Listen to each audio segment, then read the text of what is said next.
बिस्मिल्लाहिर्रहमानिर्रहीम। Dear students, अस्सलाम वालेकुम।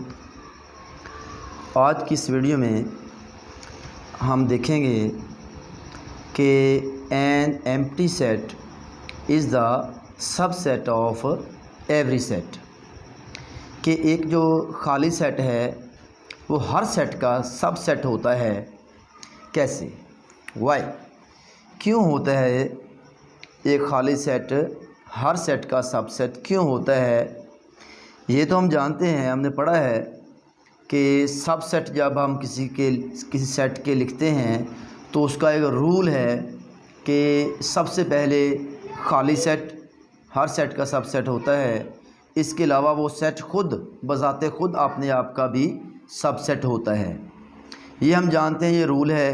कोई भी सेट आ जाए सबसे पहले हम खाली सेट उसका सबसेट के हवाले से हम पहले लिख देते हैं कि खाली सेट हर सेट का जी सबसेट होता है। लेकिन ये क्यों होता है, ये आज हमने जानना है कि ये ऐसा है क्यों, कैसे है ये।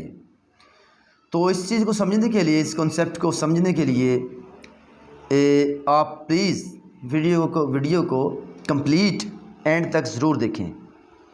जैसा कि हमारे पास यहाँ पर एक एग्ज़ाम्पल है कि एक सेट ए है, इसके 3 एलिमेंट्स हैं 1, 2 और 3। और अगर हम इसके सबसेट लिखें तो इसके सबसेट बनते हैं। सबसे पहले एक एम्प्टी सेट आता है, फिर 1 आता है, फिर 2, फिर 3, फिर 1, 2, 1, 3, 2, 3, 1, 2, 3। ये यानी कि कुल मिला के इसके 8 सबसेट बने हैं।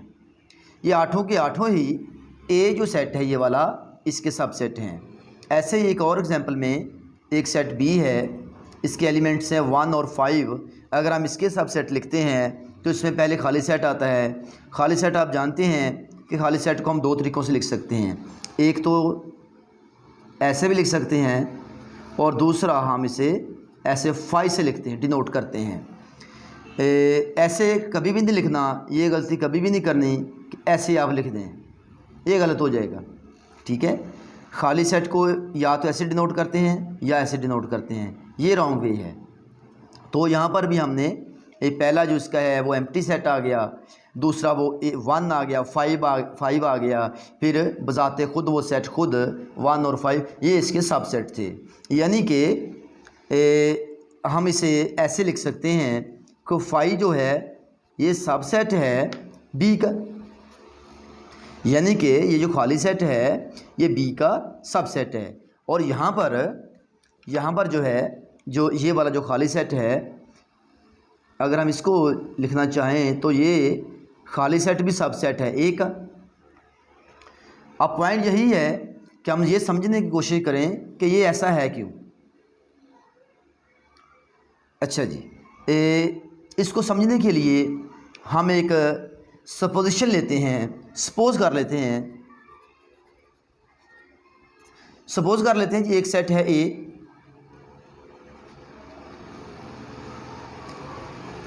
इसके एलिमेंट्स हैं 1, 2 और 3। और एक सेट है बी, इसके एलिमेंट्स हैं 1, 2, 3 और 4। ये 2 सेट हैं। अब हम सपोज करते हैं कि बी, जी हम सपोज करते हैं कि बी यहाँ पर ए जो है ये तो सबसेट है बी का, क्योंकि ए के तमाम एलिमेंट्स बी में मौजूद हैं। तो ए जो है बी का सबसेट हुआ। हम सपोज करते हैं, जब हम सपोज कर लेते हैं ए तो बी का सबसेट है, क्योंकि ए के तमाम एलिमेंट्स बी सेट में मौजूद हैं, इसलिए ए बी का सबसेट है। जबकि बी जो है ये ए का सबसेट नहीं है। बी ए का, यानी कि जो सेट बी है ये ए सेट का सबसेट नहीं है। क्यों? क्योंकि इसमें एक एलिमेंट ये वाला जो है ये एलिमेंट फालतू है। ये एलिमेंट जो 4 है ये इसमें नहीं है, इसलिए बी ए का सबसेट नहीं है। क्योंकि बी में एक ऐसा एलिमेंट मौजूद है जो फालतू है, जो ए सेट में मौजूद नहीं है, इसलिए हम ये कहते हैं कि बी ए का सबसेट नहीं है। तो ये तो थी सबसेट ना होने की डेफिनेशन कि हम कैसे ये डिफ़ाइन करते हैं कि कोई सेट दूसरे सेट का सबसेट नहीं है। तो वो इसीलिए नहीं है क्योंकि इसमें एक एलिमेंट फालतू है जो कि इस सेट में नहीं है, इसलिए हम कहते हैं कि बी ए का सबसेट नहीं है। तो फ़र्ज़ करें अगर हम यूँ कह लें कि ये जो है खाली सेट, ये जो है फ़र्ज़ करें ए सेट जो है ए सेट का सबसेट नहीं है। हम ये सपोज करते हैं कि खाली सेट जो है ए का सबसेट नहीं है। तो नहीं है जो डेफिनेशन है कि कोई सेट दूसरे का सेट सबसेट नहीं होता, तो नहीं होने के लिए ये ज़रूरी है कि इस सेट में जैसा कि 4 एलिमेंट जो था, ये वाला एलिमेंट ये इसमें नहीं था, इसलिए ये इसका सबसेट भी नहीं है। और इसमें भी कुछ फिर ऐसा होना चाहिए। ये तो हमारी स्टेटमेंट ठीक है कि वाकई ठीक है कि बी ए का सबसेट नहीं है क्योंकि इसमें एक एलिमेंट फालतू था। तो इसके लिए भी ज़रूरी होना चाहिए ना कि इसमें भी कोई ऐसा एलिमेंट हो जो ए में ना हो, तभी हम कह सकेंगे कि खाली सेट इसका सबसेट नहीं है। ठीक है जी, समझ आ रही बात की। अच्छा जी, अब इसमें तो कुछ ऐसा फालतू एलिमेंट है ही नहीं, जैसा कि इसमें 4 एलिमेंट था, फालतू था, जिसकी बुनियाद पर हमने ये कहा कि बी इसका सबसेट नहीं है।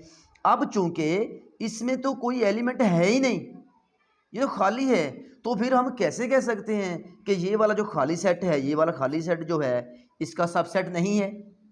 तो ये तो गलत हो गया। इसका मतलब है अगर ये इसका सबसेट नहीं है तो फिर अगर सबसेट नहीं है तो फिर सबसेट है फिर ये, यानी कि फिर ये तो है, ये खाली सेट ए का सबसेट है। क्योंकि दोबारा मैं बता रहा, रिपीट कर रहा हूं, इसमें कुछ ऐसा होना चाहिए जो ए में ना हो, लेकिन इसमें तो कुछ ऐसा है ही नहीं, खाली सेट है, ये कोई भी एलिमेंट फालतू नहीं है, तो फिर इसका ये सबसेट तो ना हुआ, ए का सबसेट ना हुआ ये। तो फिर क्या है, तो नहीं हम काट देंगे तो ये फिर कहेंगे कि ये सबसेट है। ये खाली सेट जो है ए का ये सबसेट है। हम ये नहीं कह सकते कि ये इसका सबसेट नहीं है, बल्कि ये इसका फिर खाली सेट ए का सबसेट हुआ। और ऐसे ही यहाँ पर जो बी एग्जाम्पल थी ये वाली, इसमें भी ये बात फिर दुरुस्त है कि जो खाली सेट है फाई, ये बी का तहती सेट है। सबसेट को हम उर्दू में तहती सेट भी कहते हैं। तो इट मीन्स दैट कि खाली सेट बी का सबसेट है। और ऐसे ही यहाँ पर जो है खाली सेट ए का सबसेट है, क्योंकि ये ना होने वाली डेफिनेशन पे पूरा नहीं उतर रहा। इसलिए अगर इस डेफिनेशन पे ये पूरा नहीं उतर रहा तो फिर इस डेफिनेशन पे तो पूरा उतर रहा है।